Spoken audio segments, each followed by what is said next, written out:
Mr. Brown, thank you for being with us today. Let's jump right into the questions, shall we? Okay. The first question I want to ask you is, what is your definition of leadership, since you're such a luminary regarding the African-American leaders here in the city of Atlanta? Well, you know, I think leadership can be very specific and it can be very broad, but I think there are some characteristics that you have to have. One, you have to have integrity, you have to have character, and the most important thing about leadership is to be able to have the ability to get things done, to be able to get people to follow you and to have ideas and have a way that they understand what you're trying to accomplish. Thank you. Excellent answer for that.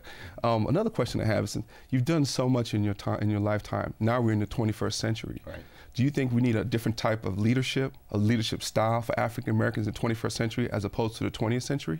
Well, you know, style. I mean, I think that it depends on what you're trying to accomplish. I think the style in the early days that I observed, it was individuals getting together, working together to get people to come along to get things done. Now, with the electronic age, the way we communicate with each other, I think now we have to have more collaboration.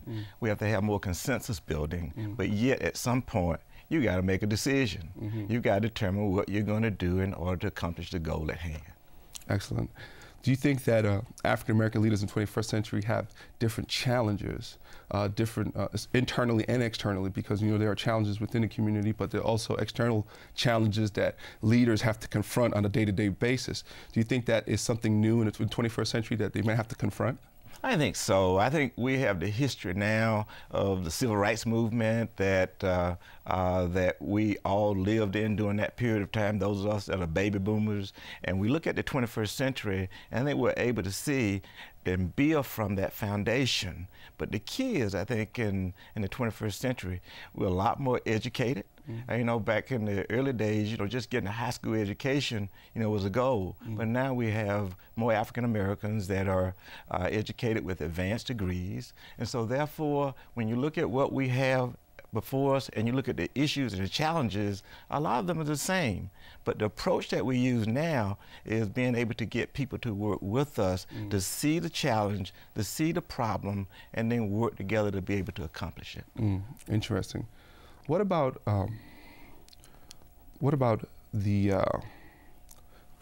your rating of leadership today? Do you feel that we've had the opportunities with Maynard Jackson and so many others coming into the fold and establishing a model? How do you rate the leadership we've had in the late 20th, early 21st century, and where do you see leadership going for African Americans?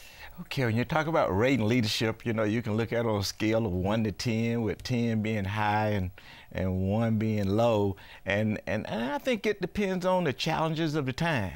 You know, when you look at in the early days, that was leadership just to get African Americans to vote. And then there was the leadership of those who wanted us to get an education and learn a trade. And so now there are a lot of other aspirations. You know, we had African-American doctors, lawyers, teachers. We had a lot of professionals. And we also had those in the wonderful trades, like being carpenters and being construction workers and working in other trades. Engineering now is all involved in what we're trying to accomplish. So when you look at, you know, what we're trying to achieve today with the leaders and rating them, I would have to say today the leaders are on a scale of 7 to 8, because we have so many leaders in so many different areas now. They used to just be focused on a narrow tunnel. But look at what we have today. You can find leaders in education, you can find them in healthcare, find them in engineering, and I think that's wonderful. So I would say today, rating scale, I would say on a range of 7 to 8. And, you know, in the years to past, when I look back, I look at those that were leading in the areas they were leading in. I mean, we were focused in. Just think about Booker T. Washington, you know, founding Tuskegee. You'd have to think that that was a phenomenal leader. You give him a 10. Because he founded Tuskegee University in 1881. Right. And look at it now today, it's still prospering. So that's just one HBCU that I would just mention, where you can look at the leadership of the early days that still is sustainable. And that's the key to leadership, having sustainable leadership, not just a blink on the screen, but to be able to have succession planning on that leadership and continuing it on. So when so when the head dies off, the body doesn't wither away. That's exactly right. That is so key. One last question, if you don't mind. Sure. What do you think are some of the main issues African Americans have to face in the 21st century within the Metro Atlanta region? Main issues that African Americans have to focus on in the Metro Atlanta region.